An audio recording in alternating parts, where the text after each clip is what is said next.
Hello. For those of you fellows who don't know me, again, my name is Pat Septon. I am a Hanwell Councillor at Large here in Hanwell, hopefully your Councillor at Large, covering all of Kingsclear, Island View, come back through to the traditional, what we now know as Hanwell as well. I just want to remind us why we got here. There was a motion that was going to come forward by Councillor McKenzie and Deputy Mayor Jonah to stop recording council sessions for public consumption with immediate effect. Everything else we're going back in time for is just a byproduct to make sure they had enough paperwork to cover what was literal facts. And we're going to talk about that when we talk about that motion. We're going to talk a little bit about the principal here of Hanwell Academy. First, this isn't about the principal of Hanwell Academy. Unfortunately, the CAO and the mayor and the deputy mayor put him in an awkward position, but we're here just the same. I'm only going to talk about information I was given and facts I know to be true. So let's start this. I won't be able to finish all of the Hanwell Academy Park. This is going to have to be a two-parter because it's a pretty big one. But we're going to go back in July now. Remember, this is November 10th. The code of conduct came against me where I had to work for free. Now for infinity. I'm like Buzz Lightyear. But July 9th. Stating in a post on the Hanwell residence site that the vast majority of people will be bused during school hours. Oh my God, you can see what I did so bad there, right? Whoa, I'm so embarrassed to even tell you that I'm so bad. When questioned by a constituent, you stated, if somebody stated that at council, they erred. Of course, you notice the information they said ignored there, the investigator, the CAO. I stated the vast majority of people will be bused during school hours. That's what I stated. Somebody said, hold on, council told us everybody was going to be bused to the school. To which I responded, if someone stated that at council, they erred. Phew. I mean, seriously, you could see why Councillor Fox and Councillor McKenzie now want to change the bylaw so that they can fire a councillor. That's a true story, a policy. So they can elect and fire a councillor for these mean, horrible things. But she carries on. As it was stated during the meet and greet, and it was also tweeted by yourself, April 26th, that all students would be bused. Yes, I was quoting the principal. That's what it was. I put stars all the way around it. Stars around all things I thought should be highlighted. If the principal's saying that. Now, where do I get my information? Well, not from Twitter. And by the way, the CEO emailed me in November 2021. Remember, this is her quoting me July and in November 2022. But November 2021, November 1st, in fact, if you want to know the date, and I have the email right here if you want to see it, where the CEO states, yes, hold on, let me read it, so that way you can have exactly what was shared by the CAO. By the CEO. And by the way, everybody has this information on council. So the council 3 who found me guilty, the council 3 who made me believe, understand, I'm going through a masterclass of how Trump got elected. First, ignore the facts and listen to somebody. FYI, November 1st, this is at 2:53 p.m. if you're curious. FYI, the district is aware how busy traffic could be at peak times on Hanwell Road.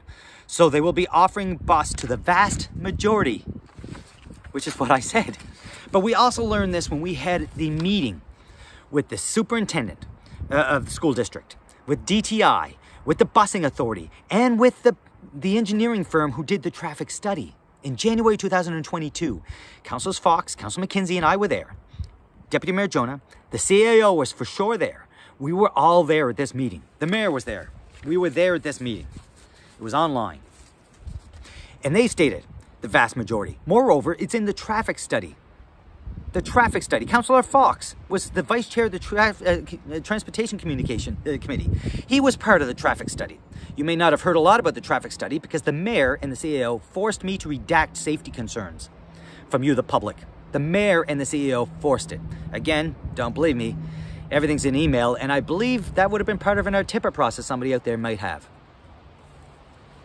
So, what did I do? No member of council should make a statement they know that statement can be false. Isn't that statement now false? Does that mean that those councillors now have to resign their pay for infinity? We'll move on. August 31st. Email to council, RE the school. Email was written with sarcastic undertones and with the perception that the clerk and Councillor McKenzie had no compassion for a child who was struck by a vehicle. This was not the case, as the clerk was merely explaining the false information provided by the constituent. So, what happened? First off, sarcastic undertones, I promise you, there was no sarcasm. It was empathy, it was sadness. It was total lack of understanding of what their focus was on. Because I brought up a kid being hurt, and not one single person responded, is the kid okay? Except for Councillor Highslip. Everybody else started talking in about a constituent. Didn't ask if the child was okay. Didn't ask how it happened, any other information. Dove into a constituent. So what happened? August 30th, a teacher sent me a message saying, Pat, there was a kid struck coming out of Cobblestone on a bike on Hanwell, just days before school was going to open. Now, I have a lot of calls, messages by teachers. They're very concerned, as one would be when they care about their children. The response is, and let me read what my email was so you can hear it for yourself, how guilty of a party I am. And I won't be able to get through all the school one. I'm going to end it after this one, and I'm going to dial it back. But here's what I stated. After Councillor McKenzie, and by the way, this has been our tippet. I'm reading you what was shared to me via his Artipa, and I am therefore ipso facto legally allowed to share it now, where I couldn't before. On August 30th at 11:54 p.m., Councillor McKenzie states, this, quote-unquote, constituent appears to be on some kind of quest. It is my opinion that everything that is asked of this resident should be given some grave consideration prior to giving them information at all at this point. I do not understand this resident's motives, but they do not appear to be simply in the best interest of the community as a whole. Also, of my opinion, to be clear. So he wasn't saying council, he was just saying it was his opinion. To which I responded back, I am at a complete loss. So I did this at 12:10 a.m. So the next day, August 31st. Oh, midnight. I'm visibly shaken today because there's a kid at that day hurt. This is one of the reasons I ran, knowing a kid is going to get hurt. I'm at a complete loss. Why are people who disagree with us, one calls me Trudeau to try to piss me off, excuse me for the bad language, I did write that, inexcusable. Of the entire message I sent, that is what you're both focusing on. Where's your compassion for the kid, for the kids? Tell me what was sarcastic about that. That was sincerity. I can go on a little bit about what people were saying in that email, and remember, it's now public. If the constituent wants to, got the Artipa, share it with you fellas, you should. I'm talking about a kid who got hurt, and they're talking about a constituent. I'm talking that, council, this is our responsibility. I will not accept obfuscation. This is us. We decided not to put in a sidewalk, which, by the way, if you read the minutes from January 2022, before we were able to record sessions, this is why I read it in the meeting, we needed a sidewalk in order to be considered for a crosswalk. A crosswalk is how you get kids to the school, if they want to walk.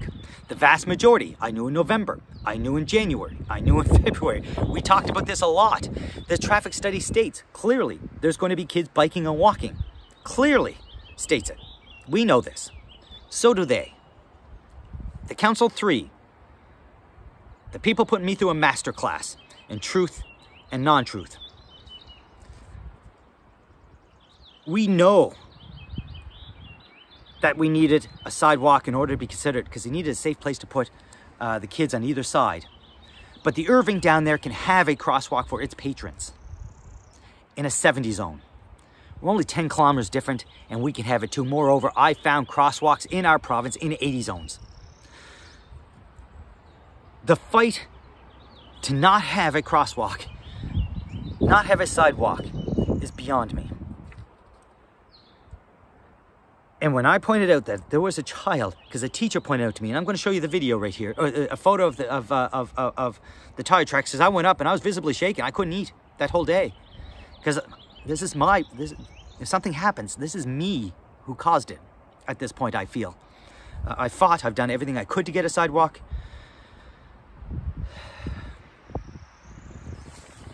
We're going to read the rest of it later.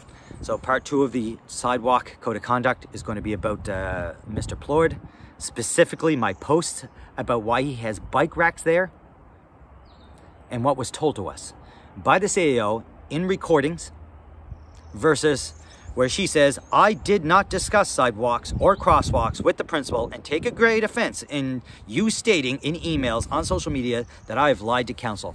Remember, that's her sworn statement. December 6th, with affixed her signature that it is true to the best of her knowledge. And we're going to listen to the audio where she states, I was talking to the principal. And the principal thinks, and we'll carry on that conversation next time. Get involved. Be active. We need you.